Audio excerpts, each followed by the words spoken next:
Kubera cinema story వచ్చేసి ఏంటంటే ఒక మిలీనియర్ ఉంటాడు. బ్లాక్ మనీని వైట్ మనీగా మార్చాడా లేదా అనేదే స్టోరీ. అది ఎలా మార్చాడు అనేదే స్టోరీ.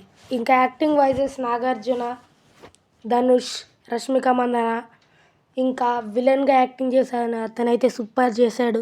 ధనుష్ ఎంట్రీ మాత్రం బిచ్చగాడు లెక్క షాకేనా, బిచ్చగాడు లెక్కనే యాక్టింగ్ చేస్తుంది.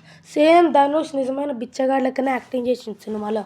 ఇంకా నాగార్జున గురించి చెప్పాలంటే తన యాక్టింగ్ స్క్రీన్ ప్రెజెన్స్ మాత్రం సూపర్ ఉంది. తను మాస్ యాక్టింగ్ చేసిండు ఈ సినిమాలో కూడా. ఇంకా ధనుష్ గురించి చెప్పాలంటే అదరగొట్టేసిండు యాక్టింగ్. ఇంకా సెకండ్ హాఫ్ నుంచి సినిమా ఉంటుంది, ఒక హైలో ఉంటుంది. పోయిరా మామ సాంగ్ కూడా సూపర్ ఉంటుంది, మంచి సిచ్యువేషన్లో పెట్టారు. ఇంకా ధనుష్ ఫ్లాష్ బ్యాక్ కూడా బాగుంటుంది, అది కూడా కొంచెమే చూపించారు. నాగార్జున యాక్టింగ్ కూడా పీక్డ్, రష్మిక మందన యాక్టింగ్ కూడా బాగుంది. ఇంకా విలన్ గురించి చెప్పాలంటే విలన్ మాత్రం హైలైట్ చేశాడు సినిమాలో. విలన్ యాక్టింగ్ మాత్రం సూపర్ ఉంది. కామెడీ సీన్స్ సినిమా అయితే చాలా బాగుంది. ఎమోషనల్ సీన్స్ మొత్తం బాగుంది సినిమా. ఇది ఒక block buster unanimous movie. Okay,